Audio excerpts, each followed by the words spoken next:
Амьдрал үргэлж ядж жаргалаар дүүрэн Амьдрал үргэлж сайхныг авчирдаа Амьдрал үргэлж духураар баян Тийм болохоор амьдрал үргэлж сайхнараа Амьдралыг хайрлаж аль сайхныг олж харж явцгаая Яг одоо инээмсгэл баярал Амьдрал үргэлж сайхнараа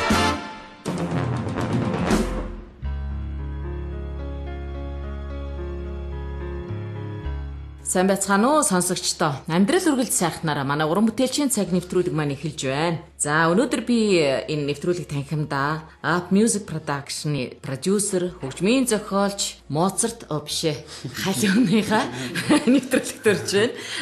Ягаад би Моцарт гэж хэлсэн мэт байлаа. Зөвхөн чи надад тоглож хэлсэндээ ч биш. Ер нь жоохон бахта энгийн сургуульд явж исэн мөртлөөсөө ягаад одоо гинт энэ төгөлдөр хуур энэ одоо сонгодог хөгжмийн талыг энэ салбарыг сонгоод сурахаар болов ягаад хүүхдийн ордонд очив магадгүй аавынх нь ээжийнх нь гэр бүлийнх нь заалтуу эсвэл манай халиуны өөрийнх нь сэтгэлийн дуудлага уу би нэг хоёр зүйлтэй холбож ярмаар ядгийн юм нэг мэдээж нэгдүгээрт аав маань өөрөө бас хөгжмийн Монголын рок поп урлагийг бас үндэслэн байгуулсан гол хүмүүсийн нэг тэгээд мэдээж нөгөө удам гэдэг бид нар ярьдаг шүү дээ удмаа дагаад гэдэг тэр талаасаа нэгдүгээрт хөгжмийн болох одоо юм эхэлсэн баг нөгөө талаас манай эмээ болон өвөө маань өөрсдөө яг урлагийн зураг урлалын талын улсууд байсан. Тэгээд тэд нар маань бас намайг бас хөгжим рүү их ойртуулж эмээ маань өөрөө пионерийн ордон гэж байсан шүү дээ. Тэнд бол маш олон жил ажилласан тийм уран бүтээлч багш байсан. Тэгээд намайг яг мэдээж жоохон нөгөө эрэгтэй хөгжин гадаа их тоглоно. Дээрээс нь нөгөө их гар хорон сайртан тийм ээ. Бага насны бидний үеийн хөгжүүд бүгд л тийм байсан. Тэгээд пионерийн ордны дугуулангуудад намайг бүр 7 хоног бүр завсарлахгүй явуулдаг байсан. Энэний маань нэг нь төгөлдөр хуурын дугуулан байсан. Бусд нь ямар дугуулан? Бусд нь одоо зургийн дугуулан, загасны дугуулан, шатрын дугуулан тий. Арай л бүжгийн дугууланд явуулаагүй тий. Ингээд яваад ирсэн сүүлдээ яхаа мэдээж хүн сонирхолтой хөтлөгдөд ганц хөгжмийн дугуулан үлдсэн л тий. Төгөлдөр хуур хөгжмийн дугуулан. Энд маань Норжин гэдэг миний анхны төгөлдөр хуурын гарын төгөлдөр хуур дээр тавьсан багш маань байдаг. Тэгээд тэр төгөлдөр хуурын сургалт пионерийн ордон тийм ээ. Тэр чинь яг миний анхны нэг мэрэгжлийн гэх юм уу тий. Жоохон хувийг ингэж эхлүүлсэн гэж би боддгийг. Дуртай болгох. Тий, дуртай болгох. Замын тавьж гисэн баг тий. Тэгээ ерөн сонирхол өөрөөсөө эрэгтэй хүүхдүүд голчлон хөлбөмбөг тоглоно, гадаа нохотоо тоглоно тий. Байлдаж тоглоно, спортоор яана. Тэгээд энэ олон сонирхлын дундаас ганцхан хөгжмийг авч үлдэх тийм ээ. Одоо яг мэрэгших тийм талын жинхэнэ яг эхлэлийн бол яг замыг тавьж гисэн асуудалтай. Тэр бодвол одоо багш сайн байсных баха. Яг тэгвэл бас зарим хүүхдүүд багшийн одоо буруу заах аргаас ч юм уу тухайн одоо салбартаа дургу болчих нэг тийм гарагдаад байт юм шиг байлээ. Тий, надад нэг тийм аазал тохиолдсон бах. Ерөнхийдөө намайг нэг хүчлэхгүй.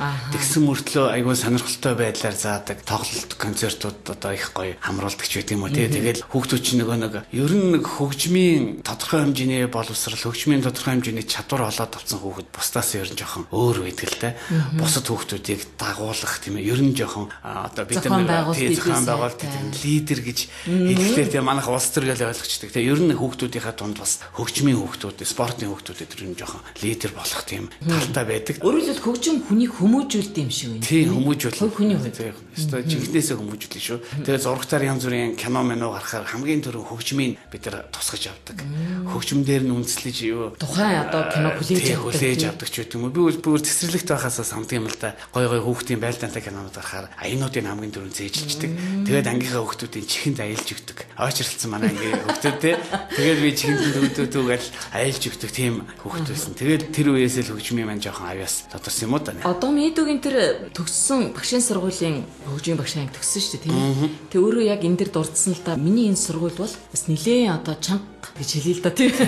Мундгуудын одоо гол одоо их сүрийн тавьсан юм уурхай гэж. Яагаад энэ багшийн сургууль иймэрхүү нэр хүндтэй байна? Энэ тухайн багш нараас уу? Тэр цаг үеэс үү? Яагаад ийм мундгууд одоо төрж гарч чадсан юм бол юу гэж боддгоо? Тэг надад нэг аз тохиолсон гэхүүдээ би 10 жилийн сургуульд 8 дугаар ангитай. Манай эгч бас багшийн сургуульд сурж исэн л та. Тэгээд өөстө шараатай хойл зөвхөлбөмбөг тоглоо явж исэн чи багшийн сургуулиас хөгжмийн сургуулиас шалгалт иржээ тий. Тэгээ чи шалгуулад үзээч гэдэг ангийн багш маань. Тэгээд би очоод шалгуулсан. Анги дээрээ тэгсэн чинь чи тэнцэж байна намраа сургуульд ирээрээ гэд. Одоо хөгжмийн зохиолч цэцэрлэг. Багш маань яг намайг яг 8 дугаар анги өгөх тахад яста чихнээс сулгаах үедээ зулгааж гарнаас татах үедээ татаа тий сургууль руу оруулж исэн л та. Тэгээд эхлээд ороход агуу их түүхтэй сургууль гэдгийг орсон эхний өдрөөс л мэдсэн. Учир нь юу гэвэл хөгжмийн зохиолчд тэр чигээрээ бидний багш нар байсан. Хөгжмийн зохиолч Сангад Орж, Жансан Наруу, Бямбаяр, Шарав одоо алдартай Монголын ноён оргилууд болсон хөгжмийн зохиолчд бүгдээрээ энэ багшийн сургуулиар дамжиж 4 жил сургадаг сургууль шүү дээ. Тэгэхэд энэ хүн 4 жилд хүнд ямар их хөгжмийн боловсрол олгодог юм бэ гэдгийг би тэр хүмүүсээс мэдсэн л дээ. Ер нь бол их агуу түүхтэй хөгжмийн дээд сургууль тэр үе чинь их сургууль дээд сургууль гэдэг нэр томьёо чинь зөвхөн эдгэн сургуульд харьяалагддаг байсан. Гэхдээ яг хөгжмийн албан ёсны бус тийм ээ. Яг агуулгаараа дээд сургууль байсан тийм. Сургууль хөгжим музикийн сургууль бол маш мундаг чадвартай хөгжимчдийг бэлддэг байсан. Мэдээж бас хөгжмийн зохиолчд сайн хөгжмийн зохиолчд бас гарна. Багшийн сургууль болохоор нөгөө багш бэлддэг байсан учраас хөгжмийг хамгийн түрүүн хүнд тархинд нь ойлгуулах тал дээр нэг сайн суулгаж өгдөг. Тэгээд хөгжмийн багш болсон хүмүүс зохиох талдаа ч юм уу тийм ээ. Цаашаа хөгжмийн тал дээр илүү задрах тийм нөхцөлийн их чөлөөтэй тавьж өгдөг гэсэн. Тэгээ хөгжмийн зохиолч Сангад Орж багш маань миний яг мэрэгчлийн хөгжмийн зохиолчийн багш байлаа. Дуучин Галхуу гэсэн одоо миний үеийн Галхуу багшийн бүр яг цэвэр школ миний яг бүх юмар нь явдаг л та. Тэгээд одоо манай сургуульд чинь зөндөө алдартай хөгжмийн сүүлийн үед гэх юм бол манай Нисванысын амгаа хүртэл те одоо тэр үеч багш хүн шүү дээ. Тэгэхээр сургууль нураасаа гэл дуулаа явжсэн нөхөр те. Тэгээд яг манай сургуулийг төгсөжсэн л тийм үү. Гэхдээ хөгжмийн одоо янз бүрийн жанрын тийм уран бүтээлч гавьяа жүжигчин болормаа ширмэн туяа нийтийн дууны одоо гол мастерууд бас хөгжмийн зохиолчд одоо сэрод байна гавьяа одоо зөндөө хүмүүс байна. Тийм байна. Минто халуунад яг одоо энэ дуу хөгжим рүү тэр дотроо рок поп руу эргэл буцалтгүй ингээд орж явах үед чинь 80 оны тэр сүүл үеих 90 оны их үе чинь эсрэгээр нь бүх одоо эстрадынхан ер нь одоо энэ тайзны улсууд хайжсэн үе штэ. Хэцүү байсан үе тийм ээ. Юун тэр дуу хоор мантай талах одоо юу гэдгийг мөнгө төрний тийм амьдрал ахгүй байсан. Тэр одоо халуунад энэ ажилд нь тийм ээ уран бүтээлд нь тусалсан үе юу? Одоо гай болсон үе юу? Ер нь бол тусалсан үе л дээ. Ер нь нийтлэг агуулгаараа бол. Гэхдээ хөгжмийн багшийн сургуулиас ер нь нэг онц сурсан ч гэдэг юм уу те. Сурлах сайтай хөгжмийн зохиох авьяастай нэг 2 3 хүүхдийг жил болгон Оросын хөгжмийн дээд сургууль руу явуулдаг байсан. Улсын зардлаар. Яг намайг төгсөх жил одоо манай ангийн бас нэг хүүхэд тийм ээ. Битээр бэлтгэгдээд ингээд байжсэн чинь нөгөө перестройка нөгөө Оросын нөгөө өөрчлөлт байгуулалт бүх юмуд чинь гараад юу нөгөө өнгөө сургах мурах бүх юм будаа болоод тэр үед бол өөрийн чинь хувьд бол дэлхийн нурж байгаа юм шиг. Тийм. Тэгээ магадгүй хөгжмийн дээд сургууль явсан бол нэг сонгодог хөгжмийн зохиолч ч юм уу те бас нэг мэрэгжлийн эзэмшээд л ирэх байсан. Тэгтээ магадгүй ингэснээрээ бас нэг рок поп урлагийн бас нэг рок поп урлагийн чинь бас яг тэрхүүн зэргийн урлаг гэж хүлээн зөвшөөрдөг байсан шүү дээ. Ер нь бол ер нь жоохон одоо юу гэдэг нэг хөнгөмсөг хөгжим гэдэг байлаа шүү дээ. Тийм үед байсан. Тэгээд яг амьдралаас ингээд яг ингээд сургууль төгсөөл бид нар ингээд сургуулиасаа гараад хайж байгаа мэдэхгүй маш олон дээд сургуулийн оюутнууд тэгж гарч ирсэн. Тэгээ яг соёл урлагийн их сургууль руу бид нар ангаас нэг 2 3 хүүхэд элсэж ороод тэгээ цаашаа үргэлжлүүлээд сурч ирсэн. Бидний зорилго бол хизээж хацаагаагүй л дээ. Би багада дандаа доктор төсөөлж мөрөөддөг хөгжмийн хүн болох юмсан тэр дундаа тий барууны эстрад рок попын одууч ийм хүмүүстэй ажилтдаг тийм ээ хөгжмийн зохиолч хөгжимчин болох юмсан гэж мөрөөддөг байсан байхгүй. Энэ мөрөөдөл маань ингээд яаж гажихгүйгээр ямар ч цаг үед нөгөө эргэлж буцахгүйгээр ингээд яг удааширсан байж болно. Тухайн цагаас шалтгаалаад. Гэхдээ ингээд жанжин жигшгмаа баримтлал явж исэн. Тэгээ манай өвөө эдэр хэлдэг байсан. Би одоо жоохон ч байж те амьдралдаа зоригтой тууштай явсан хүн хизээнэн цагт ноён нуруутай сайн хожноо одоо сайн хүн болж хүмүүжнэ гэдэг. Тэгэж юу маань одоо ялангуяа сүүлийн одоо нас яваад ш тэр үү энэ үргэлж бодогддог болсон. Тэгээ би нэрээ бодоод байсан ч одоо 20 хэдэн жил ч юм одоо 88 90 оноос эхлээл би ингээл рок поп урлагт ингээл явж ин те. Тэгээ одоо айгүй олон хүмүүсийн хүндлэлийг ингээл хүлээж ин л та. Ингээл яхад надад их бахархалтай санагддаг. Тэр үеийн халууны гишүүн нь байсан хамтлагууд Аяс, Харчон за тэгээд 94-өөс 97 онд бол одоо Хөхтөнгөр хамтлагт байлаа тийм ээ. Ер нь ингээ хараад байхад бол гуруулааны 3 өөр чиглэлийн гэх юм уу да. Байна л да. Энэ ясаа одоо бас л өөрөө ч хувьд эргэлхийл байсан юм уу? Эсвэл зүгээр амьдралын л замын нэг харгуу юу? Амьдралын замын харгуу гэж тэр үед бол бид нар бол яг ямар ч үс нэг юм хүсэл сонирхол маань давмгаалаад ёстой бид нар хэлж дуртаатай гэдэг тий. Тэр үед хөгжим тоглохоос илүү хөгжим их зөөдөг байсан. Хөгжмийн аппаратур багтаа тий. Нөгөө том хамтлагууд гэхээр өргөө айзам гэх ах нар байна. Тэнд очиод нэг даралт хөгжим өгөөч гэдэг юм. Тэгээд голцоо гуйлга. Тэгээд хөгжим бэлтгэл хийх цаг одоо боломж их хомс тийм ээ. Тэгээд ер нь амьдралын харгуу маань өөрөө ирэхгүй хамтлагууд руу холбоод төгссөн аяс хамтлаг маань одоо багшийн сургуулийн уламжилсан хамтлаг байсан. Бидний дээр төгссөн одоо хөгжмийн зохиолч Мөнхбат тэргүүтэй ах нар маань бас хамтлаг яваа явж. Тэрний дараа бид нар улс төрийн дууны хамтлаг гэдэг нэг шуурга байсан ш тэр үеч их юутай. Улс төрийн дууны аяс хамтлаг гээл бүхий л одоо мориор бол тий сум багийн бүх наадмал төрүүлсэн тийм хамтлаг байж байгаад нэг жил тэгж тоглоод тэгээд өөрөөсөө сонирхлоороо эстрад амьд хөгжмийн хамтлаг болоод тэгээд багшийн сургуулаа төгсөөд харчуун хамтлагч намайг яг соёл урлагийн их сургуулаас гаргасан хамтлаг байхгүй юу? Тийм. Соёл урлагийн их сургуульд ингээд амьдрал юу сорж исэн чинь харчуун хамтлагийнхан маань ингээд ийм тэдний зорилго надад их таалагдсан л та. Монголын хөгжмийг дэлхийд гаргая. Гэхдээ бид нар одоо Beatles, Rolling Stones эдний хойноос нь хөөх биш те. Замын товчилж тавья. Ингээд юу хожих вэ гэхлээр бид нар ардын урлагийг рок pop урлагтай хольж ингэж одоо бүтээл хийвэл дэлхийд гарах магадaltaй гэдэг санаа нэг их гоё оролдлого хийсэн бизнес хийдэг бас нэг бизнесмен дэмжижсэн тийм ээ. Тэгэл харж намдаг тодорхой хугацаанд байжгаад харамсалтай төлөвлөгөө маань унаад тэгээд хятадд явж байгаад инхүү ярах болоож ах гэдэг чинь хятад тоглодог байсан шүү дээ. Тэдэртээ азар тааралдаа тэгээд ааш дундаг өөжгээ бид нар маань тэнд бас эргэж хөгтөнгөр хамтлагч тагцсан байсан юм. Эргэж нэгтгэхт нь би ороод тэгээд сараагаа дуудаад одоо бусад уран бүтээлчтэй дуудаад нэгтгэж байгаа. Дахиад хөгтөнгөр хамтлагийн шинэ уран бүтээлгээд одоо хамтлаг гэх юм бол миний хамгийн сүүлийн хамтлаг бол тэр л байна. Энэ сонор гэдэг энэ нэр ерөнхийдөө энэ production гэдэг үгний анх ойлголтыг одоо энэ Монгол төмөнд өглөө штэ тийм ээ. Энэ сонор студид анх одод орж исэн одоо App Music production хоёрын хоорондох ялгаа гэдэг юм уу тийм ээ. Онцлогуудыг нэг тайлбарлаж өгөөч. Ялгаа гэвэл байна л та нэгдүгээрт Sonor Records Studio гэдэг бид нар Record Studio байлаа. Студ байсан. Бид нар ямарваа нэгэн тийм шоу, зингент, шоу ч юм уу тийм янз бүрийн том арга хэмжээ зохион байгуулдаг зөвхөн бичлэгийн тал дээр голддог байсан. Тухайн үед одоо гавьяач жүжигчин, дуучин, даш тундаг битээр хөгтөнгөр хамтлагаас гараад ер нь Монголд юу дутагдж байгаа. Алийн болгон бид нар нэг юм кассет биш үү? Кассетээр нэг юм сонсч явах юм бэ. CD гэдэг юм дээр одоо очил до дэлхийд даяар CD гаргаж Монголд CD хийгээд тэгээд хөрөнгө оруулагч бизнесмэнүүд рүү хандаад тэгээд бид нар хамгийн анх Bod International компанид даатаад одоо их хурлын гишүүн зоригт маань бол их дэмжээд бид нар төслийн хэмжээнд зөвлөгөө өгөөд та нар ингэж төсөл байгуул ашиг нь юм байдгийг алдагдал нь юм байдгийг тийм ээ. Гэхдээ шинэ юм байгуулах гэж байгаа бол дандаа эрсдэлтэй байдаг наа хизээ зогсож болохгүй гэдэг. Тэгээ байжсэн чинь нэг өдөр Батүлах одоо хотын дарга Батүлах маань бид нар лөө уцтаад холбогдоод ах нас нэг студ бодож байгаа юм аа. Хашир чи өөрөө бүр залуугийн тийм хөгжмийн асар цогцолтой хоббитой тийм хүн чинь тэгээд яг бас л бидний нүдээр имийг хараад яваад исэн. Ялгаа нь студ гэдгийг мөн чанараар нь таниулах. Бид нар болохоор одоо хөгжим талаас нь таниулах тийм ээ.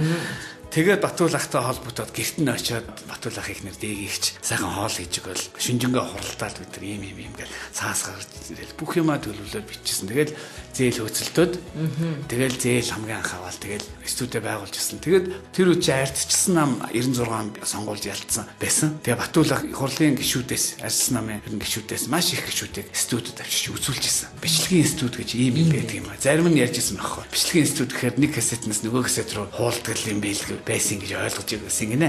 Тийм биш ээ ийм та. Тэгээ дуучид өдр ороод ирэхлээр бүх юм нь өөр болдог. Тэгээ Sonor студ маань хамгийн анх хамтлаг дуучдын CD-ний зохиогчийн эрхийг худалдаж авдаг тийм юг нэвтрүүлсэн. Оюуны өмчийн талаар камертон хамтлагч жишээл сая 500 мянган төгрөг жил тухайн үе. Ингээл өхөтл чинь тэд чинь 5 минут чимээг байх жишээ тий. Шоконд орох жишээ тий. Тэгэл ингээл одоо хүртэл 18 нас гэдэг CD-ний аль бие усны эрхэнд Sonor студид хамаарагддаг. Тэгээд хар сарны хамтлагийн юу байна? Одоо бүтээн сүнэн гэдэг CD. Тэгээ би нэг хөгжилтэй юм ярихад бидний CD юу ягаал ирлээ. Хэвлэгдээд Герман улсад бид чинь бөөн баяр нэг томоохон хөгжмөөр тавьж үзэх гэсэн чинь олигтой хөгжим байдаг. Тэгэхээр Имон гэдэг баар байсан. Тэнд очиж тавьж үзье гээл DJ-д CD-гээ өгөөл. Ингээл Монголд нэг бүтээн сүнэн нэтэргээл явсан чинь хүмүүс их гайхаал тий. Тэгээд айгүй хүмүүс бүжгэлэх гэж гарч ирээл тий. Тэгсэн чинь Батүлах хөлөө гимтээсэн байсан. Хөлөө оголцсон.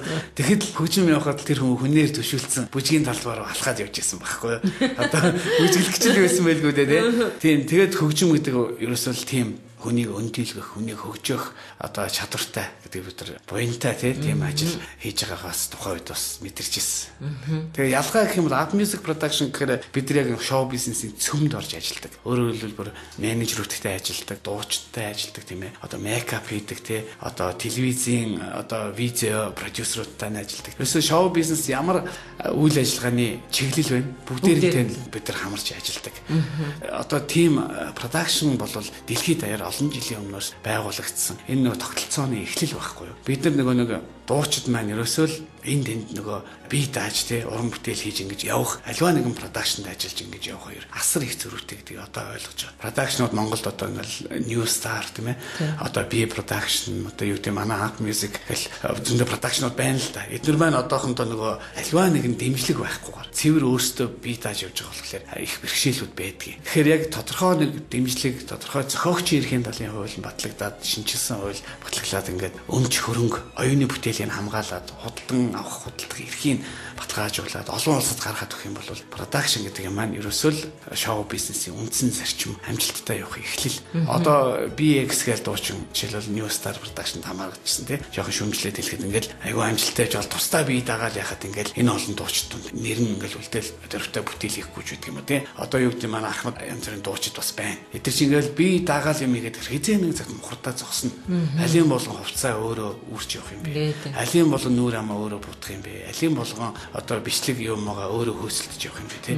Энэний чинь өмнөөс мэрэгжлийн хүмүүс хийдэг. Одоо солонгосууд энэ продакшныг дэлхийд маш хүчтэй гаргаж ирсэн. Сүүлийн үед гаргаж ирж байгаа. Хүчтэй продакшнууд. Тэгээд энэ тогтолцоонд бид нар шилжихийн тулд хугацаа хэрэгтэй. Гэхдээ бид нар эхлээ зөв тавьж чадах юм бол ер нь амжилттай л байх бах та.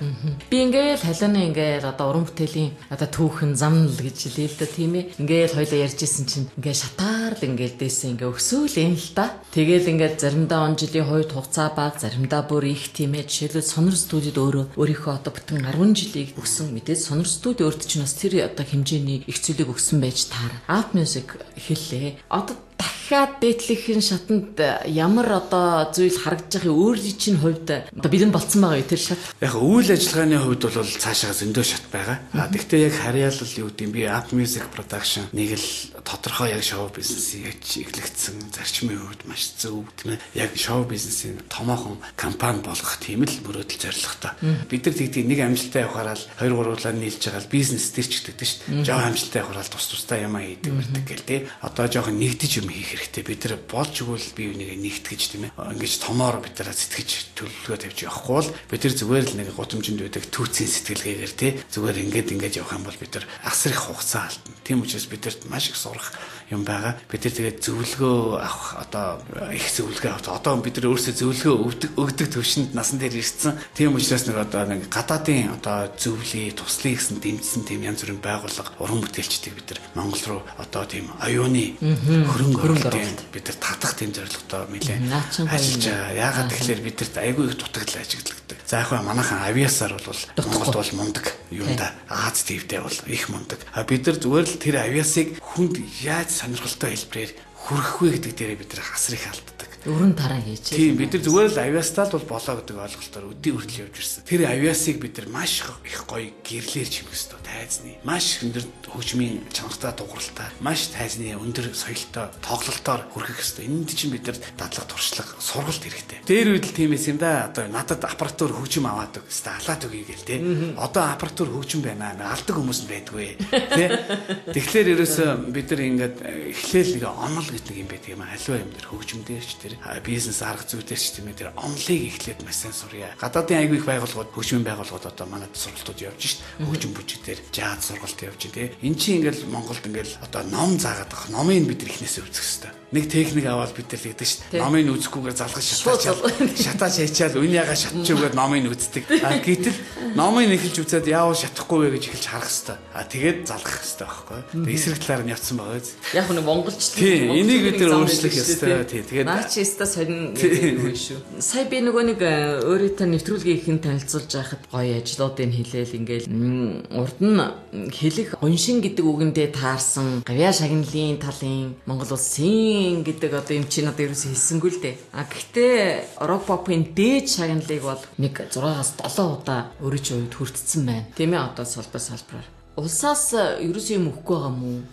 Өгөхөөр нь ичээд хэлэхгүй байгаа мó? Улсаас өгөхгүй байх үү? Энэ рок попын дээд шагнал байл болоо юу? Ер нь шагналд яаж ханддаг юм бэ? Халина. Шагнал бол хүнд урмал өгдөг юм л та. урам. Одоо ялангуяа Монголд бол түнд шагнал аливаа нэгэн цол одоо өглөө гэдэг тийм ээ би одоо Ахмад юуны харахад амьдралд нь тис өөрчлөлт одоо тесрэлт ч юм уу тий хараахан гарч чаддгүй юм шиг харагддаг юм. Яагаад гэвэл үнэхээр аюустай жүжигчд дуучид маань зарим нь ингээ шагнал насаар харсаар хахал хорвоогоос айлдаг тийм ээ. Одоо шагнал бол хүнд асар их урам өгдөг. Хийсэнд нь биш тийм ээ. Хийх урамд нь бас их түлхэц өгдөг болов гэж боддог юм. Тэгээд шагнал бол улсаас авсан одоо соёлын тэргүүний ажилтан авсан байгаа шүү дээ. Алтан гац одоо авсан маш их гоё. Одоо хүнд зүрхний одоо юу гэдгийг химиг их өөрчилсөн төрөгдсөн хий зөнгөд шууд хим өөрчлөлт бүр ингээд юу гэдэг юм те. Яста ирээдүйрүүгээ бүр өнгийж хармаар тийм том шагналууд. Миний гол шагналууд бол рок попын ертөнц одоо Монголын эс хүртсэн шагналууд. Хамгийн гоё шагнал бол яг альва уран бүтээлчдийн хамгийн дээд шагнал бол нөгөө үзэгчдийн хаалга ташаалтал. Миний хийсэн дуу ариунаа жишээлбэл дуулаад дахиулаад тий хүмүүс аманда хүлхээл тий тэр дууг ингээл хэрэглээл амьдралдаа хэрэгжилж ийна гэдэг чинь л одоо хөгжмийн зохиолч хөгжмийн болж төрсний тэр юу хувцас ойдог хүн миний хувцсыг өмсөөд ингээд удаан яваасаа удаан хэрэглээсэй л гэж боддогтой адилхан миний бүтээсэн хөгжмийг одоо монголчууд маань тийм ээ бүр мөрөөдвөл өөр улсын хүмүүс ч гэсэн тий олон жил сонсоосоо бидний байхгүй болсон хаагурчсан тий хойно ч гэсэн сонсоосоо гэж уран бүтээлч хүний бас нэг юу л да бас мөрөөдлийн том мөрөөдлийн нэг энэний төлөө ажилдаг мэдээж одоо пентатоник гэдэг одоо манай рок попын урлагийн харамсалтай сүүлийн жилүүдэд явагдахгүй байна л да. Уг нь их явагдах хэвээр наадам. Ягаад гэвэл хамгийн сүүлийн 5 жил бол рок поп урлагийн үйлдвэрлэл бол асар хүчтэй явагдлаа. Маш олон шинэ дуучид, маш олон бидний хэлээд байгаа одууд гэдэг нэг уран бүтээлчд маш их бүтээл хийлээ. Гэтэл тэднийг маань бас нэг юм ямар хэмжээнд байгааг нь тодорхойлдог шагналд гардуулах тийм наадам маань ингээд зогсчод байгаа. Тэгээд энэ шагнал маань бол миний бас асар үнэтэй шагнал. Би нөгөө 6-аас 7 гэдэг чинь би нөгөө авсан нөгөө цомоо тоолж ирээгүй болох тэр би баримжаар хэлчихэж байгаа. Түүнээс 6 байна уу ойролцоогоор нэг 6 ойролцоогоор нэг 6-аас 7 байна уу гэж хэлчихэж байгаа. Тэгэд айгүй юу юм бэ лээ. Тухайн үед бол яг ингээл хөөрөөл баярлалтай ингээл авчихна. Сүүлдээ ингээл дахин шагнал аваад ахаар санаа зовж эхэлдэг юм билээ. Буруутай юм шиг санагдал энэ монголчийн халуунаас өргөн байдгүй юм гэж боддөг юм уу тий. Тэгээд ерөнхийдөө ингээд яхад аранжировк би хэлэх гээд байгаа хөгжмийн найруулга гэдэг бас нэг юм чухал одоо рок попын оронтой мэрэгжил. Энэ мэрэгжил байхгүй бол одоо энэ дуучид, бүжигчдийн кино эдгээр бол бас л хэцүүдсэн баг. Дэлхийд даяар асар өндөр үнэлэгддэг. Ер нь хөгжмийн боссуудын нэг үгүй. Хөгжмийн продюсер, хөгжмийн найруулагч. Хоёр хамгийн гол хөгжмийн зохиолч 3. Тэгээд ийм чухал мэрэгжлийг бас нэг одоо аранжировк гэл тэ энэ үгийг чи урд нь хэрэгэлдэггүй л байл шүү дээ. Урд нь хийдэг байсан юм. Манай аавч гэсэн соёл эрд намлагт байхдаа хөгжмийн найруулга хийдэгсэн. Зун дээр ах хийдэг байсан. Томжаага, балгач одоо инхвэр ах хөгжмийн зохиолч инхвэр бүгдээрээ хийдэгсэн. Гэхдээ тэдний үед нөгөө аранжировк шиг гэдэг нэр томьёо. Нэр нь л байхгүй. Тэгсэн чи гэгвэнтхэн халуун гэдэг нэг халдсан нөхөр гарч ирээл те. Тэгэл тэр нэгээ сурчлагтаал ингээд ирсэн чинь хүмүүс аранжировк гэж зүгээр захын хүмүүс тэр үгийг монгол үг шиг хүлээгээд авчихсан. Уг нь бол хөгжмийн найруулга л та. Тэгээд надад зэрэгцээд миний үеийн асар олон одоо авьяаслаг залуучууд маань бас ингээд зэрэгцээ. Надад ган төр тэгээ болорхөө чимба тэр зэ. Ингээд яг явж ийн. Эдгээр чи яг энэ нэр яг хөгжмөнийхөө салбарт бас боссууд болсон явж байгаа байхгүй юу. Дарганаар ингээд те. Гол нөлөө бүхий хүмүүс болсон. Тэгээд энэ мэрэгчлийг маань бас ингээд гарч ирэхэд бас энэ хөгжмийн цаг үе, студийн тоног төхөөрөмж, ажиллах зарчим маань их нөлөөлдөг л да. Эдгээр маань одоо ингээд шагнал болоод ингээд яваад байгаа. За яг вэ. Тэрийг ч одоо нэрж өөрөө чинь хувьд тэр тоог бүтэн гаргахгүй байгаа чинь бас нэг жоохон тэр талын хинэггүй талын л тавар шинж бий магадгүй. Тэгээд дээрэс нь яг энэ хөгжим гэдэг энэ урлаг гэдэг зүйлд өөрөө одоо чин сэтгэлээсээ тийм ээ ямар нэгэн хариу хүсэлгүйгээр өөрийгөө зориулж байгааг л нэг шинжилтэй. Ер нь альва одоо хариу хүсээгүй юм болгонд эрх өгөөч нь илүү байдаг учраас олон том одоо шагналуудын хажуугаар нөгөө үзэгч түмний хайр гэдэг юм чинь хамгийн том шагнал болоод халуунд ирж байгаа учраас тэрэндээ одоо бэлхэж байгаа гэж би ингэж ойлгож байна. Халуундаа ирсэнд маш их баярлалаа, нэвтрүүлэг байна өндөрлж байна. Би өнөөдөр энэ хөгжмийн том төлөөлөгч Монгол улсын тэгсэн ирнэ ингээ харахад жижигхэн миний хувьд дүү хүүхэд тийм ээ. Тэг хамт ингээ ярьж сууж байхад тийм хоёр сэтгэл байна л да. Нэгдүгээр чин жоохон хүүхэд те би үг нь одоо их юм хэлээл заагаал сургаал ингэх ёстой боловч хүн өөрийнхөө энэ салбартаа өөрийгөө бүтэн зориулж чаддаг ийм хүмүүс тэгээ дээрэс нь авьяас хөдөлмөр хүч 3 ингээд нэмэхээр ерөөсөө тэр насны биеийн юу хэрэггүй байдг юм байна байдгүй юм байна гэдгийг бас дахиад ойлгоод халуунаараа маш их бахархаж байна. Энэ уран бүтээлчийн цагаар дүүдэ хүндэтгэл үзүүлээ, хайр илэрхийлээ. Хурж ирсэнд маш маш их баярлалаа. За тэгээд энэ амьдрал үргэлж сайхнараа гэдэг энэ нэвтрүүлгийн төгсгөлд нэг сайхан үгээр, сайхан урайгаар сонсогч төмнийг нэг уран бүтээлч хүн яаж өөдрөг амьдрал дуудаж чаддгийг тийм сайхан өрөөлөөр өндөрлөе да ойлаа. За тэгээд мөрөөдөлтөө л их хүн үнэнч байх ёстой юм байна. Тэгээ би сонсож байгаа залуучууд ялангуяа тийм ээ янз бүрийн ажил мэргэжлийн залуучууд байгаа, сурч боловсрч байгаа залуучууд байгаа. Янз бүрийн мөрөөдөлтэй хүмүүс байгаа тийм. Мөрөөдөл зорилготой хүрэхин төлөө явах хэрэгтэй. Мөрөөдлөө бага багаар шат шатаар ахиулж явах юм бол тэгээд тэр ахиулж байгаа шат болгон амьдралж ягаад жаргал авчирнаа. Юунд ял ихтгэлтэй байж болно л гэж хэл. За сайхан үг байна. Баярлалаа дөө. Тийм сонсогчдоо манай өнөөдрийн амьдрал үргэлж сайхнараа нэвтрүүлэг үгээр өндөрлөж байна. Та бүхэнтэйгээ өнөөдөр би Up Music Production-ы продюсер, хөгжмийн зохиолч, олон пентатоникийн шагналт. За тэгээд дээрэс нь Монгол Улсын солийн тэргүүний ажилтан Алтан газрууданд халуунтайгаа уулзууллаа. За бүгдээрээ дараачихын нэвтрүүлгээр тавтаа сайхан уулзъя. Баярлалаа.